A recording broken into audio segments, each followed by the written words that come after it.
ద్వితీయోపదేశ కాండము, ద్వితీయోపదేశ కాండము 8వ అధ్యాయము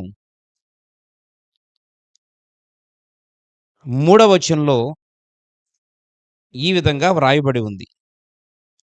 ఆహారము వలననే కాక యెహోవా సెలవిచ్చిన ప్రతి మాట వలన నరులు బ్రతుకుదురని నీకు తెలియచేయుటకు ఆయన నిన్ను అణిచి నీకు ఆకలి కలగజేసి నీవే గాని నీ పితరులే గాని ఎన్నడికిని ఎరుగని మన్నాతో నిన్ను పోషించెను.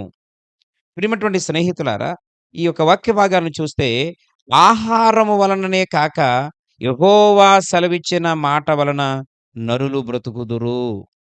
కనుబట్టి చాలా స్పష్టంగా ఈ వచన భాగంలో కూడా మనం చూస్తూ ఉన్నాం. ఏంటంటే ప్రియులారా, మరి ఆహారము వలన కాక యెహోవా మాట వలన నరులు బ్రతుకుతారు అని చాలా స్పష్టంగా ఇక్కడ మోషే ద్వారా తెలియబడతా ఉంది. ప్రియమైనటువంటి స్నేహితులారా, గమనించాలని కోరుతా ఉన్నాను. ఈ శ్రేష్టమైనటువంటి విలువైనటువంటి సమయంలో మానవుడు బ్రతకాలంటే, మానవుడు జీవించాలంటే, మానవుడు మంచి భవిష్యత్తులోనికి వెళ్ళాలి అనంటే ఆధారము దేవుని వాక్యమే. అందుకే కీర్తనాకారుడు నీ వాక్యమే నా పాదములకు దీపము, నా త్రోవకది వెలుగునై ఉన్నది అంటున్నాడు. ప్రియమైనటువంటి స్నేహితులారా, ఈరోజు దేవుని వాక్యమే నన్ను బ్రతికించెను. నా బాధలలో అదే నాకు నెమ్మదిని కలగచేశాను. ఈరోజు దేవుని వాక్యము ధైర్యపరచగలదు. దేవుని వాక్యము ఖండించగలదు. దేవుని వాక్యము దండించగలదు. దేవుని వాక్యము వాదార్చి, ఆదరించి తన దగ్గరకు చేర్చుకోగలగదు. ఈరోజు అటువంటి శక్తి జీవంగల దేవుని వాక్యమునకుంది.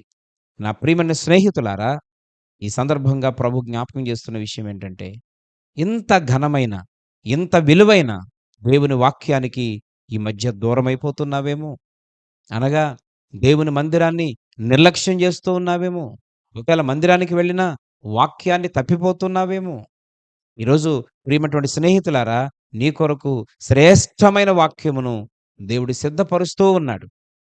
ఈరోజు నీ నిర్లక్ష్యం వలన దేవుని వాక్యానికి దూరమైపోయి ఆ శక్తిని, ఆ బలమును, ఆ శ్రేష్టమైన స్థిరమైనటువంటి దానిని ఈరోజు పోగొట్టుకుంటున్నావేమో. పరిశీలన చేసుకోమని దేవుడు తెలియజేస్తూ ఉన్నాడు. ఎందుకంటే వాక్యముతో సహవాసం చేసేవాడు ఎప్పుడూ శక్తిమంతుడుగా ఉంటాడు. వాక్యముతో జీవితాన్ని గడిపేవాడు ఎప్పుడూ ఆ బలవంతుడుగా ఉంటాడు. అపవాదికి భయపడాల్సిన పని లేదు. శోధనలకు లొంగిపోవలసిన పని లేదు. శత్రువు దగ్గర తలదించుకోవాల్సిన పని లేదు. ఎందుకో తెలిసిన, ఈరోజు దేవుని వాక్యముతో సహవాసం చేసే వారి దగ్గరికి అపవాది రాలేడు. అపవాది రాలేడు. వాక్యమున్న చోట అపవాదికి చోటుండదు. జీవంగల దేవుని వాక్యమున్న చోట అపవాది నిలువలేడు. ప్రియమైనటువంటి స్నేహితులారా, మరి యేసుక్రీస్తు ప్రభువారు మత్తయి సువార్తలో మనం చదువుకున్న 4వ వచనం, ఆ అధ్యాయంలో ఉన్న వచనం ప్రకారంగా మనం ఒకసారి మరలా దాన్ని ఆలోచన చేస్తే, మరి ప్రియమైన మిత్రులారా, ఆయన అపవాదిని దేంతో జయించాడు అనంటే మరలా దేవుని వాక్యముతోనే తిప్పికొట్టాడు. సామాన్యంగా మాట్లాడుతున్నంతసేపు అపవాది చాలాసేపు ప్రభుని తర్కిస్తూ, వాదిస్తూ మాట్లాడాడు. ఎప్పుడైతే దేవుని వాక్యాన్ని ప్రస్తావించి సమాధానం చెప్పాడో, ఇక్కడి నుంచి అపవాది పారిపోయినట్లుగా మనము దేవుని వాక్యములో చూస్తూ ఉన్నాం. కనుక ఈ శ్రేష్టమైనటువంటి, ఈ విలువైనటువంటి సమయంలో దేవుని వాక్యం ఉన్న చోట అపవాది నిలువలేదు. దేవుని వాక్యం ఉన్న చోట శోధనలకు తావులేదు. దేవుని వాక్యం ఉన్న చోట ఏ విధమైనటువంటి బాధలకు, ఇబ్బందులకు అక్కడ చోటు, అవకాశం లేదు. ప్రియమైన మిత్రులారా, దేవుని వాక్యం ఉన్న చోట నిందలు, అవమానాలు వేసినా ఖచ్చితంగా దేవుని వాక్యము దాన్ని తిప్పికొట్టి ఒక సంతోషకరమైనటువంటి జీవితాన్ని మనకు ఇవ్వగలదు. ఈరోజు అటువంటి పవిత్రమైనటువంటి జీవంగల దేవుని వాక్యాన్ని మనం నిర్లక్ష్యం చేస్తూ ఉన్నామేమో. అయితే పిల్లరా, పూర్వకాలంలో మునుపటి మనం జ్ఞాపకం చేసుకున్నట్లుగా ఇశ్రాయేలును దేవుడు మన్నానిచ్చి పోషించాడు. అయితే ప్రియమైన మిత్రులారా, ఈ వచన భాగంలో మరొక మాటలో ఏమని రాయబడిందనంటే, మన పితరులైనటువంటి వారు మన్నాను తినినను చనిపోయిరి. అవునండి.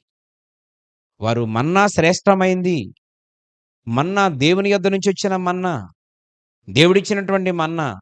ఇది తినేస్తే ఇక మాకు తిరుగులేదని అనుకున్నారు. కానీ ప్రియ స్నేహితులారా, మన్నా తినినను వారు చనిపోయారు. అంటే ప్రస్తుత కాలములో మనను జీవింపచేసే మన్నా ఏది అనంటే, పరిశుద్ధ బైబిల్ గ్రంథములో ఉన్న జీవం గల దేవుని వాక్యమే. దేవుని వాక్యమే.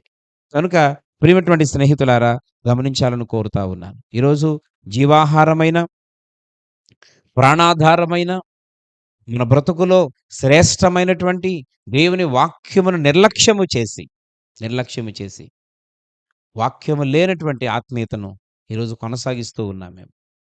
చాలామంది వాక్యానికి ప్రాధాన్యత ఇవ్వకుండా కేవలం పాటలు వరకు మాత్రమే ప్రాధాన్యత ఇస్తున్న వ్యక్తులుగా మనం ఉన్నాం మేము. ప్రియమైనటువంటి స్నేహితులారా, ఈరోజు జీవం గల దేవుని వాక్యం కొన్నిసార్లు ఎక్కువ సేపు చెప్తున్నప్పుడు మనకు బోరు కొట్టేస్తుందేమో. వాక్యం చెప్తూ ఉన్నప్పుడు చికాకుగా అనిపిస్తుందేమో. ఇలాంటి లక్షణాలు ఎప్పుడైనా మనలో కనబడితే మనం వెంటనే భయపడాలి. అంటే మనము పడిపోతున్నాము, మనము చెడిపోతున్నాము, మనం ఆత్మీయంగా నాశనమైపోతున్నామని చెప్పడానికి ఈ రకమైనటువంటి లక్షణాలు ఒక సూచనగా భావించాలి.